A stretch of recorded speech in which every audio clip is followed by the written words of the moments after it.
Okay. And of course, with the clocks having to move ahead, if people didn't do that, that'd be another reason why we would not see some people early this morning. Okay, we read this last week. We didn't talk about it all, so what I'm going to do is I'm just going to go back and pick up in verse 22 and finish up the chapter. We'll come back and we'll talk about the fruit of the Spirit. If we have some time, we'll finish up verses 24 through 26. So let me go ahead and read verse 22 beginning. But the fruit, now get that, but, in contrast to the works of the flesh.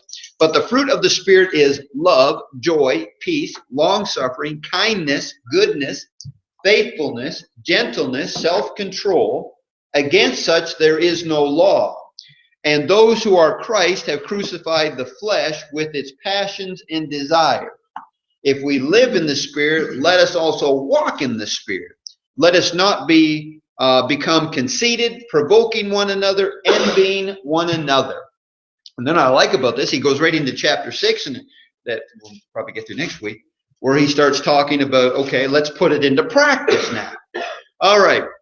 The key to what we're talking about today is verse 24 and 25. Because 24 and 25 tell us, and those who are Christ have crucified the flesh with its passions and its desires. If we live in the Spirit, let us also walk in the Spirit. Listen, if we claim to be Christians and we have put off that old man, well, let these works of the flesh, we're going to do everything that we can to not let their ugly head surface. We're going to do all that we can to get rid of those things and put on the fruit of the Spirit. And so let's talk about each one of these today. And I'm going to give some reading. Tim, if you'll have 1 John chapter 4 ready. And Janet, I want you to have 1 Peter chapter 4 and verse 8. Let's get a first couple of them here that we're going to talk. We'll talk about love. We'll talk about joy. Hebrews 12 verse 2, Brian. And Stace, if you'll have James chapter 1 ready and in verse 2. Okay, let's first talk about the importance of love. And guys, before we get Tim to read, do you think it's a coincidence that love is the first thing that's mentioned? Why not? Yes, we're going to read. You anticipate. Well, that's what he wanted us to know, that he was of love and that we should love one another. That's exactly right, right? If you don't have love, you don't have anything. That's it. I mean, it's not a coincidence, the first one. Patrick and Cole. And additionally, if we're looking at all the problems that the Galatians are having at the hands of these false teachers who are very hateful and very divisive, love counteracts that. It does. And what were you going to say, Nicole? And just earlier in Galatians 5:14, it says, for the whole law is fulfilled in one word in the statement, you shall love your neighbor as yourself. And that's it. And we're going to notice that in some of these readings. First, Tim, go ahead with that. 1 John chapter 4. He's going to read 17 through 19. By this love is perfected with us, so that we may have confidence in the day of judgment. Because as he is, so also are we in this world. There is no fear in love, but the perfect love casts out fear, because fear involves punishment, and the one who fears is not perfected in love.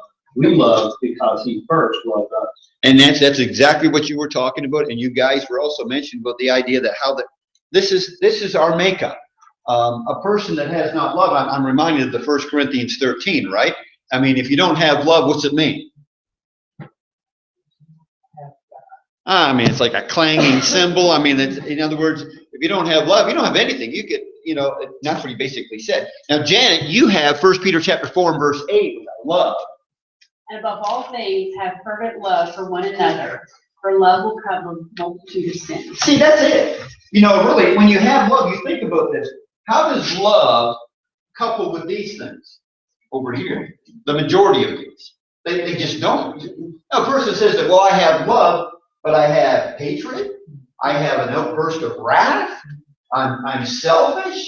I murder. I envy. No. You can see it why it's important for us to claim. Now, remember, guys, what we read earlier to keep in mind, so I won't spend as much time later when we finish the fruits of the Spirit. 24 and 25. If you're Christ, you've crucified those things. And if we live in the Spirit, let's walk in it. So now, a person says, I'm a Christian, but I don't have love. You got a problem. They'll be working at it. Now, guys, this is what I also asked you to remember last week. How is this demonstrated? I'm going to talk about with all of them.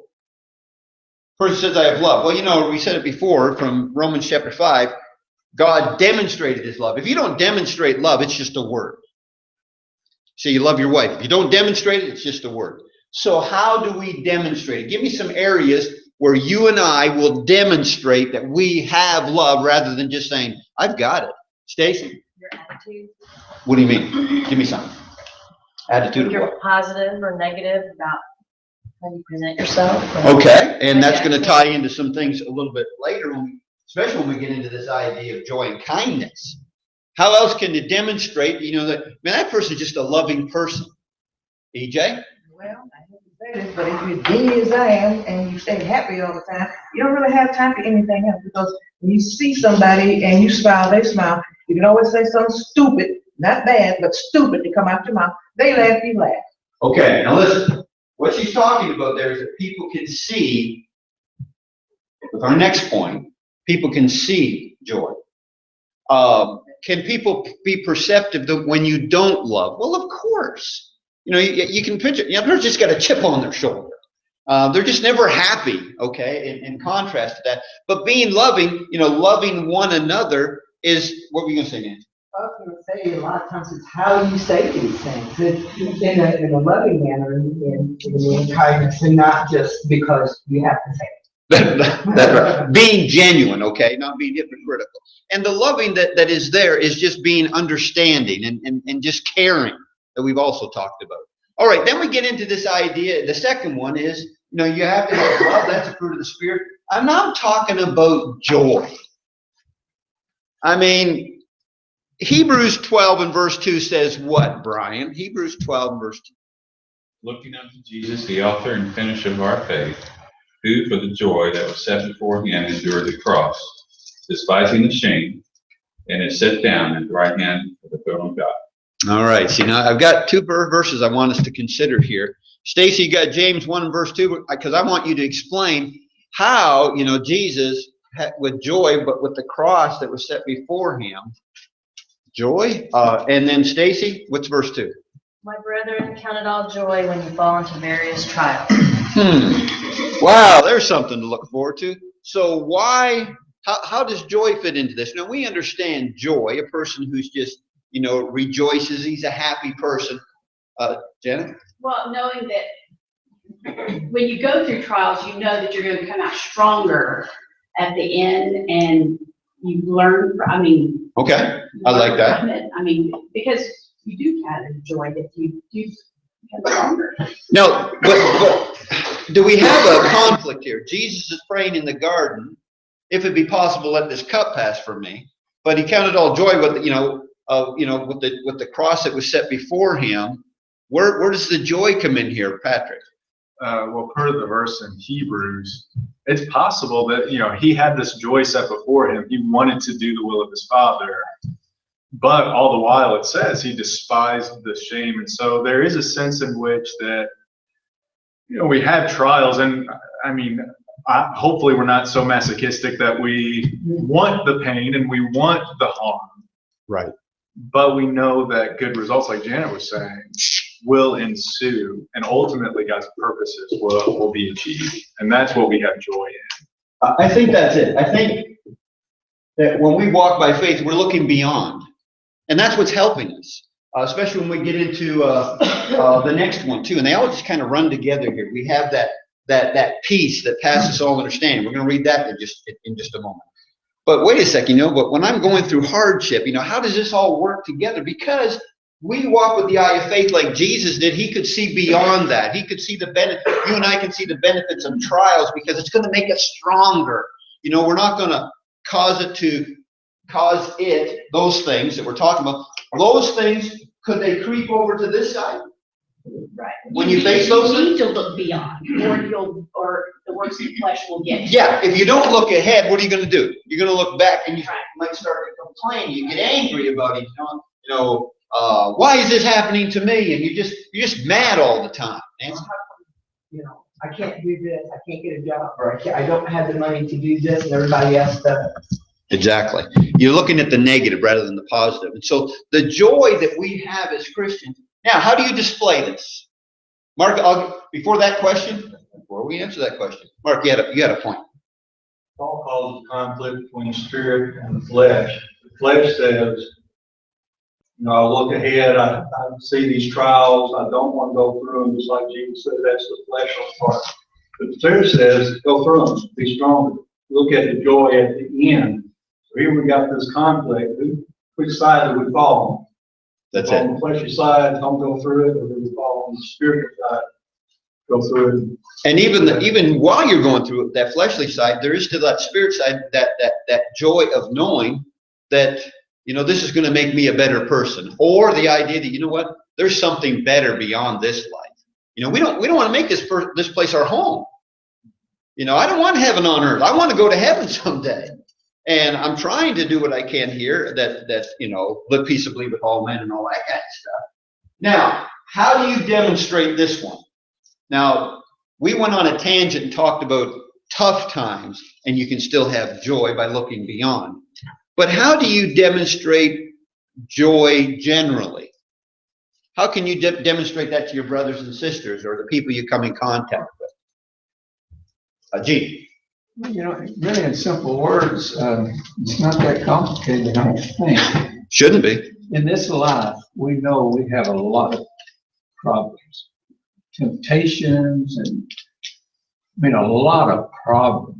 Mm-hmm. And you could say really the gospel and the word of God, if you're following that, that's the medication to take care of your problems that you're having. Okay. As you do that, in other words, if you're having a marriage problem, whatever, and you go and you read again what the Bible says, that's medication for you. You're going to be a happier person. That's it. And whether we're talking, again, some of the bad stuff that comes up in our lives, but I'm also wanting us to think about just when that bad stuff isn't there, what's there to be happy about? I mean, you live in a world where somebody can be very cynical and skeptical and just be down on everything. I used to hate going visiting family. It's like, oh, taxes and government regulation. I mean, I would lay just down, Isn't there anything good going on? We as God's people, we count our blessings. We've got lots to be thankful for. How can we not have joy, especially coming here today? Who can't be? Patrick.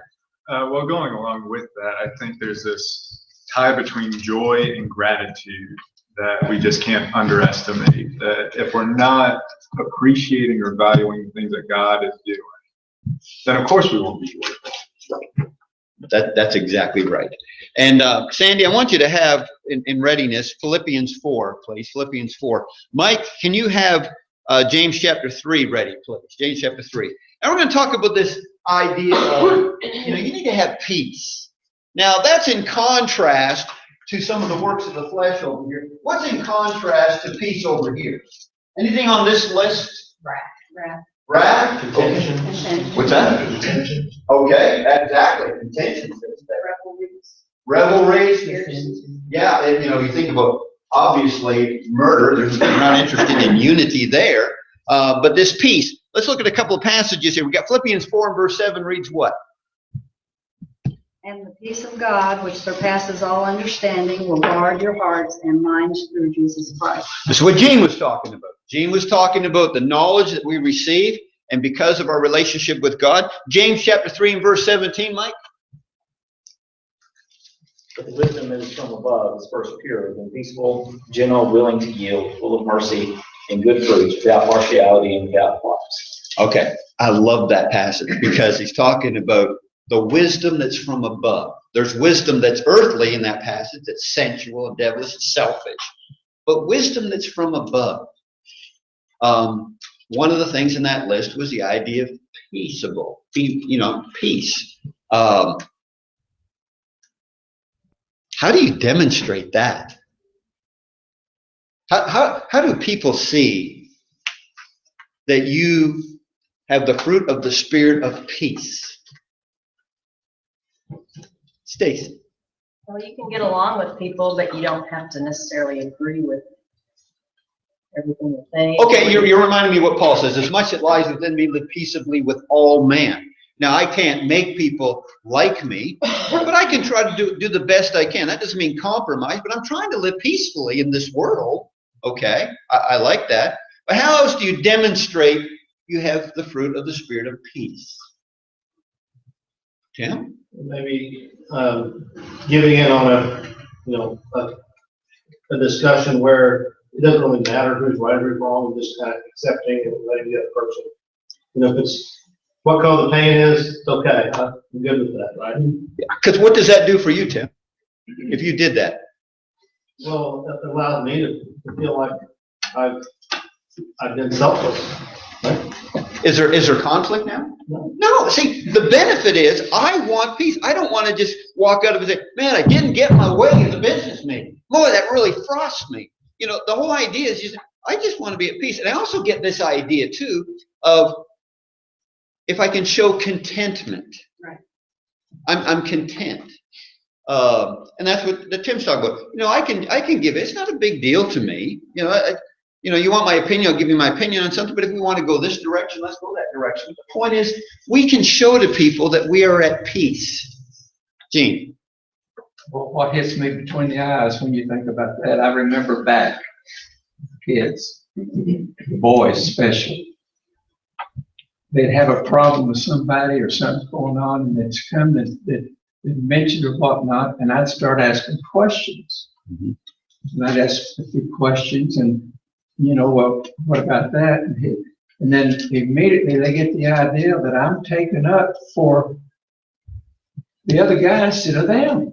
Right. And I mean, for years and years, and they're probably 40 years old, well, they come back and say, Dad, I remember what you was trying to do. You was trying to get the facts. Right. So that, you could be peaceful about it. If they come in and say something, I said, son, the next time he does that, you slap him.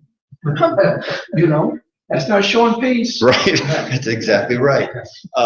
And this whole idea of peace, it's that, again, getting back to the passage that Sandy read, that peace that passes all understanding, where sometimes you might find yourself in a situation where your friend looks at you and say, why aren't you losing it? Hey, it happens. Life happens. You just go on. And you see a lot of wisdom there. Tina at the back, not the Tina up front. 2 Peter 3, and then Brad, Colossians 3 and verse 12. Now I want to talk about this idea of long suffering. And it's not rocket science here. What does long suffering mean? What's it mean? Oh. Suffering long. Okay, it's just not rocket science here. We suffer long. So what comes to mind when you say somebody's long suffering? Patience. Okay, that's what comes to mind. Now, we have a couple of passages here. We have the Lord, for example. In 2 Peter chapter 3 and verse 9, what do we have, Tina? It says, the Lord is not slack concerning his promise, as some count slackness, but in long suffering toward us, not willing that any should perish, but all should have to repentance. Now listen, how does God demonstrate his long suffering from what we just read? How does he demonstrate it? What do we see from God? He's still allowing things to go on today, right? There's a lot of sin going on in this world today.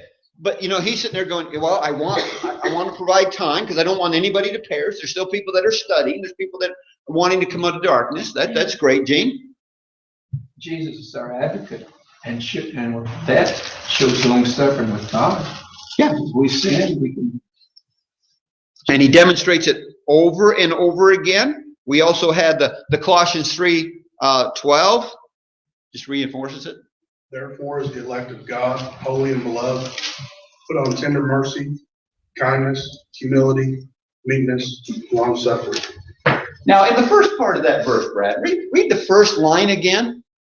Therefore, as the elect of God, holy and beloved. So, as the elect of God, as those people who are walking in the Spirit, do we have choices in this? I mean, can we sit there and go, man, I'll take love, goodness, and self-control. You know, it's not like we get to pick and choose what we like here. These qualities need to exist in every one of us is the point. And a person might say, you know, he's a good guy, but boy, man, does he got a temper? Boy, does he just, I mean, he's got no patience, zero patience. I have witnessed that. It's ugly. I want to make sure that that's not me. And we're not perfect, so we have to work on these things, what I'm saying. You know, don't give up if you don't, but I'm just saying, these are things we need to be striving for in our lives. So how do I demonstrate to you, though?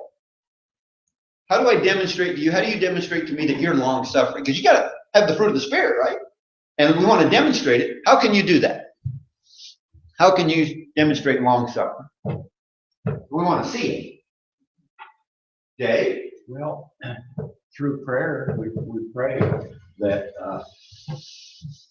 you know, over a period of time, keep praying for results to happen. Okay, I'm gonna take that thought and talk about the idea of not quitting on trying to reach others. I gotta know you're staying active. You're not giving up. You know you're suffering long. Is it, you know, the guy slammed the door in my face. I had a class stop and somebody got angry with me. Well, you don't quit. You know, or you might not even give up on them. You know, there's been times when we've had to withdraw from people, but we still keep up communications with them, even though they don't want them, don't want help. But we're going to offer that to them. You know, we got to suffer long, and sometimes you suffer for trying to do the right thing. That's the point, Patrick. Well, I was just going to say, if we're going to exhibit long suffering, we have to suffer. This is it. It's like, you know what? I would put up with you, brethren, if you didn't make me suffer. That's like saying, God, I wouldn't have sinned if it wasn't for the temptation. Well, yeah, okay, but you know, temptation is going to be there. The suffering, it's like, I don't want to. I don't want to have long suffering. I want no suffering. Okay? Or short. Tim? Well, even when you talk about the physical suffering, the health issues that people have that don't let those things interfere with their service to God. Isn't that something? And that demonstrates it too. You know, we have to demonstrate that we have the patience with others, especially with new converts and trying to help them along and develop them. Mark. I didn't hear what Tim said, the physical aspect. I'm learning to be long suffering and patient with what I have gone through in the recent years. Exactly. It has a different light than what I was started on. That's it. I mean, remember when Paul had that thorn in the flesh, right? I mean, he wanted it gone. And why did he want it gone? Because he was suffering. Okay. Now, sometimes the suffering that we get is from outside sources, maybe not a physical, but also physical can come. Now, It seems that the word that goes along with long suffering in terms of us dealing with other people would be forgiveness. That word would be necessary in order for us to demonstrate being long suffering. how many times have we asked God for forgiveness? Okay. How many times did Jesus say you should forgive a brother? That's tough. Now, I might handle, you know, you coming up and apologizing 4, 5 times, 6, 7, 8, 9, 10. You know, that's hard. But that's the long suffering that is there. That's a powerful point. And we think about, and of course, we got to be thinking about the Lord as we go through this. Nicole, can you give me 1 Corinthians 13, verse 4? Patrick, you've got 2 Peter 1 and verse 7. Kindness. Now, I like one of the Greek definitions for kindness. It just jumped out at me. It was the word easy. Easy. I like that quality. Can somebody look at you and say, man, now there's a kind person. Chuck is kind. Is he? Am I? And how do you demonstrate kindness? I need to have the fruit of the Spirit. Let's read a couple verses and we'll talk about that. And so, obviously, this was connected with love. But you have 1 Corinthians 13 and verse 4. Love is patient, love is kind, and is not jealous. Love does not brag and is not arrogant. And I think that kind of tells us what it is and what it isn't there. But see, that's why love. And somebody mentioned before, why is love at the first? Because it's hard to have the rest. And you see the problems that exist in that. And then we'll just have the other verse there in 2 Peter 1 and verse 7? Patrick. And in your godliness, brotherly kindness, and in your brotherly kindness, love. Now that passage, which is great, it talks about adding to, okay? It's not, and then later on in that same text it says, and if you do these things, you shall never fall. You know, the guys, the reason for those things is so that we can remain godly in an ungodly world. It's so that we don't sin. You know, you don't put on those things, what are you going to put on? If you don't put on those, you're putting on these. You can't be in the middle. You can't say, well, I don't have any of the works of the flesh, and I don't have any. Is it possible, though? I mean, just think about it. Don't rush just because I said so that it can't be. But do you think it's possible the person can say, I don't have any of the work of the flesh, and I don't have any fruit of the Spirit? Is that possible? Do you think it's possible? What's that? You're just reformed. Hang out in the middle. Yeah.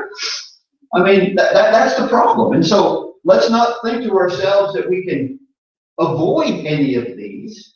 And so when I think about kindness, how do you demonstrate that? Come on, brothers and sisters. Trey. Well, doing things for others, and not just our brothers and sisters in Christ, but doing things for other people, because in you, you want them to see Christ in the way that you behave and the kind things that you do. And I know we can't just pick and choose those, but the kindness one is my favorite. I mean, you think about it. The whole point of letting our light shine before men so they can see our good works and do what? And glorify us. No, and glorify your Father which is in heaven. So we are supposed to be examples in this world, and kindness is something that is a tool to help people, to draw people to the Lord. Nancy? Well, you know, they had started that thing, it was called random acts of kindness. But in a lot of ways, that's what it is. When you see somebody in need, you go and help them out. It doesn't matter who they are. Or if they've been an enemy of yours, you still go give them your kindness. That's it. And EJ? It's similar to what Nancy said, because it's like you got that kind of heart that you jump on in there and you just don't care. That's it. I mean, it's not like you're not, what's in it for me? You know, it's that selfless attitude of just wanting to be kind. Now listen, guys, kindness can also be demonstrated when you're going to be rebuked, can you not? How do you demonstrate kindness when you're being corrected on something? By just taking the correction. And somebody mentioned earlier, just thank you. I appreciate that. That goes a long way. You know, and that helps that person who's trying to help you. Jane, did you ever hear that? Well, Tony was kind to me this morning. He opened the door for me. That's kindness. It was. Right? Yeah. When I was doing hospice, I was taking these kids out, and man, they didn't have a home. I mean, it was just this, that. And I would take Betty sometimes with me. We'd go maybe drive out, go out and eat. I had this one guy, first trip, he jumped out and went around and opened Betty's car. I mean, door. Right. Now, this is a kid that had a lot of problems, but he was showing kindness. You know, and guys, we often think about it in little ways you can show kindness. Yeah, you can show kindness in big things too. But why do people do this? Because I'm thinking we're realizing with all the points we've discussed so far is that we're the recipients. We benefit from it. It's like, I'm being kind to you, you know. I didn't get anything out of it. No, the reason we do it is because there is genuine joy in being selfless and suffering long, and the peace and the joy and the love that is there, because we like what it's doing to us. EJ. Also, I don't know if they do this now, but also I have kept kids for people, and I fed them and played with them and acted crazy with them. And then when the parent comes back, she offers me money, but I said, no, it's better to give it to receive. God have a blessed day. Okay, and the little things like that. People have done things, they don't want anything in return. But I will tell you this, sometimes kindness is showing kindness in allowing somebody to do for you, right? You know, because sometimes we're just like, you know, we might not view it that way, that, man, that's nice of you to let me shovel your driveway. Or, that's nice of you to let me visit you in the hospital today.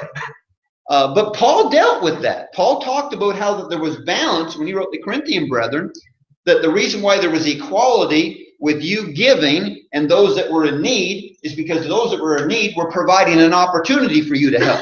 So you needed to be thankful that they provided you with that opportunity. We don't often look at it that way and say, thank you for being in need. But you know, kindness shows in so many different ways. And then we get up to Mary Ellen. Ephesians chapter 5, please. Ephesians chapter 5. We're going to talk about goodness. And EJ, you got Romans 15, please. Romans chapter 15. I'm going to get you to read verse 14 in a moment. So, goodness, kindness and goodness. Fine line between some of these things, but we have a passage here in Ephesians chapter 5, 8 through 10. Listen to this that Mary Ellen's going to read. For you were once darkness, but now you are light in the Lord. Walk as children of light, for the fruit of the Spirit is in all goodness, righteousness, and truth. Find out what is acceptable to the Lord. I just love the fact that Paul describes there, basically what he talked about over in Galatians, is that because you are now this type of person. You know, how many times, and I've preached on that recently, the idea of we want to be a Christian, not just wear the name like those in Sardis. They had a name which is alive, but they were dead. You can call yourself a Christian, but to live up to the name, to be Christ-like, guys, these qualities, you know, it's like we've said, imagine what it's like, and you don't have to use your imagination. I'm just using it as a phrase and as an expression. But what it's like just coming here to a congregation with the members all exhibiting the fruit of the Spirit. Is that something you're going to look forward to? Man, what a dread it is if I'm coming here and I got to deal with this. I'm walking in the door and there's jealousy. There's envy. There's hatred. They don't even talk to me. How sad that is. You better work on that if it exists. Because what a joy it is to walk into a place like that. It's kind of like, you know, going to visit family. You know, I don't dread going to see the grandkids, you know. I just know what it's going to be like when I open up the door. You know, Papa, they're running. You know, you can't put a price on that. And there's something to be said when we come here and people are standing around, they're visiting, they're welcoming each other. There's genuine joy rather than, man, I can't wait for this class to be over with and for us to get out of here. This is supposed to be our taste of heaven. You're going to be with each other for eternity. You can't handle me for an hour? What are you going to do for eternity? Oh, he's here? Don't worry, that won't be happening. Because you can't have that, okay? You're deceiving yourself. I'm deceiving myself if I don't have that. And EJ, you've got Ephesians. No, not Ephesians. Romans chapter 15 and in verse 14. What does it read? Okay. And I myself am also persuaded of you, my brother, that ye also are full of godliness, filled with all knowledge, able also to admonish one another. Is that the right one? That's the right one, because when he talked about that godliness and goodness, you think about that. The goodness, the godliness. It's just the quality that you and I possess that people, you know, he's just a good person. And you demonstrate that time and time again, especially, and what I'm noticing here is a lot of this stuff, when you think fruit of the Spirit, that tree, we say, here's a tree. Here's a tree. Okay. Now, how do you know when that tree is going to bear fruit? That's fruit. When you see the fruit, right? That's it. There's no fruit on that tree. Not bearing any fruit. Now look at you. Look at me. Chuck, do you have the fruit? The fruit of the Spirit. Are you bearing fruit? Does it show?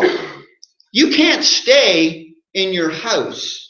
I can't stay in my office and say, I conquered all of those. You know, I'm showing all of these. Now, these are things that you demonstrate as you go through life, your everyday life. Okay? We head into David's day. If we have those qualities of the Spirit, then we won't be unbarren or unfruitful, but those fruits of the Spirit will show through. It's hard to contain them, isn't it? I mean, they'll just continue to grow and enter all facets of your life. Somebody talked about coworkers, somebody talked about family today, talking about brethren relations. It affects every facet of our life. Matt. I think being humble also goes a long way with that, because these should be something that's more shown by our actions rather than, like, I shouldn't come to you and say, hey, Chuck, I gave a homeless guy $5 the other day. And then you'd be like, oh, great job. I shouldn't be bragging on myself for that, but my actions should speak louder. I shouldn't have to go around telling what I've done. It should be all viewed as, hey, this he's showing kindness, and we can all see that. He doesn't have to brag on himself. And I think that's even going to come out even more so when we get to the idea of gentleness, which relates to meekness, which again comes from humility. Trey. And we can't grow weary in doing those things, and that can happen. I mean, it can, because you don't feel acknowledged, or you don't feel appreciated, but you have to do it for no other reason than. That's true, and I struggle with that. I struggle with that because I think of Jesus. I still think that we, as a people, and I'm going to think about kindness here for a moment, because I'm thinking about Jesus, because you've heard me talk about when Jesus healed the 10 lepers. What did he expect? He expected the other 9 to come back and thank. Where's the other 9? You didn't tell us to come back and thank you. Well, I think that's the struggle with us, and we got to work on that, because when I show kindness, I have to watch myself sometimes, because I've been at Walmart, I've been at other places, businesses. It wasn't at Walmart because they're automatic stores, but I'm thinking some places I've opened up the door and I've said, "You're welcome." So, Chuck, did you open the door because you wanted to be thanked? No. But there's that expectation. So like Trey's talking about here, there's that danger of showing these things and then throwing in the towel, because you know what? I love and love and love. I don't get anything in return. I'm joy and joy. I exhibit joy, and everybody around me, a bunch of downers. I'm tired of trying to be up for everybody. I'm trying to stay positive for everybody. Everybody trying to bring me down. It's easy to throw in the towel here, like the suffering law. I think that's perfect that it's in there, Stacey. Well, if you've done your job, then I know it's hard, but that should be, then you're happy with yourself. That's it. Because some people are never going to thank you, and some people eventually will return kindness or pass it on to others. And you're absolutely right. And I'll tell you this much: you can do all that you want to try to be a peacemaker, but there's some people in life that they're not happy unless there's conflict. They live for it. They live and breathe it. Matt. Something you mentioned that, if you're around people that are just constantly down and all of that, yes, we need to be long suffering, but at the same time, there's nothing that says you don't have to keep yourself in that situation. It's not like, if you're around if you have a bunch of friends and all they are is constantly miserable and down and you're trying to be up, that doesn't mean that, well, this is the path I chose and I got to stick with these people and be miserable with them. What are we, a masochist? Yeah, I get that. I understand. You can change your situation and move on. There's nothing wrong with that. And I don't think we should be afraid of, I don't think we should feel guilty if we do have somebody like that in our lives. If we move on from that, I don't think we should feel like I don't think move on and me, oh yeah, you're miserable, let's move on. But if time has passed and nothing is changing, it's almost kind of our fault if we keep ourselves in that situation. And you got to pray for wisdom on that, because we're not going to give up on people, especially brother or sister, and try to be positive towards them, because we're not going to not be around them. Matt, will you open up your Bible to 2 Timothy chapter 2 and verse 2? And Tony, can you turn to 1 Peter chapter 5 and verse 9? I want to get to this faithful. Let me give a couple here. Let's see if in 4 minutes we can cover a couple of these. Trey, no. Oh, Dave, did I give you one? Yeah, did I give you one? Oh, I skipped up to Tony. Dave, who did I give what to? 2 Timothy 2:2. Okay, who's got 1 Peter 5:9? Tony's got that one. Trey, let me give you 1 Peter chapter 3. And Dave, you get 1 Timothy chapter 6, okay? 1 Timothy chapter 6. Make sure you get all those. Okay, we're talking about faithfulness now, obviously. The fruit of the Spirit is faithfulness. And I just spent that long discord a moment ago talking about not giving up, not quitting. That's what we're talking about here. The idea of faithfulness isn't an act of faith. When you think of faithfulness, what comes to mind? Yes, and what? Action. Continuing, yes. Okay. It's not like I say, it's ongoing. We're to be faithful till when? Yeah. Where's that? I don't know. Love the honesty. Revelation 2:10. And there's a lot of other passages, but that's just talk about being faithful until death. Now, 2 Timothy chapter 2 and verse 2, Matt. And the things that you have heard from me among many witnesses, commit these to faithful men who will be able to teach others also. Faithful. I mean, that's what I want to be considered. You want to be considered faithful. There's ways to demonstrate that. But let's read these passages. 1 Peter chapter 5 and verse 9. Tony. Steadfast in faith, knowing that the same sufferings are experienced by your brother in the world. Steadfast in the faith. I just, for the life of me, people that would just be willing to throw in the towel of years of faithfulness. I sometimes, it's hard to put my mind around that. But we know how it happens, right? The reason it happens is because people take baby steps. Slowly, they drift away from these, and they go over to, you know, the lewdness that's out there, the worldliness that is out there, the likes that are out there, things that they want to enjoy. When you start getting away from that, you're going to be in trouble. And that's why we cannot let our guard down at all of wanting to be faithful. And how can we be sure we're faithful? What do we do to keep ourselves faithful? Yeah, 2 Corinthians 13:5. You examine yourself whether you're in the faith. We're always trying to work on that, and we always need to be growing. And then we also have, in 1 Peter chapter 3, verse 15, Trey. Sanctify the Lord God in your hearts, and always be ready to give a defense to everyone who asks you for a reason the hope that is in you with meekness and fear. With meekness. That's really the word we're dealing with here. In 1 Timothy chapter 6 and verse 11, Dave. But you, O man of God, flee these things and pursue righteousness, godliness, faith, love, patience, gentleness.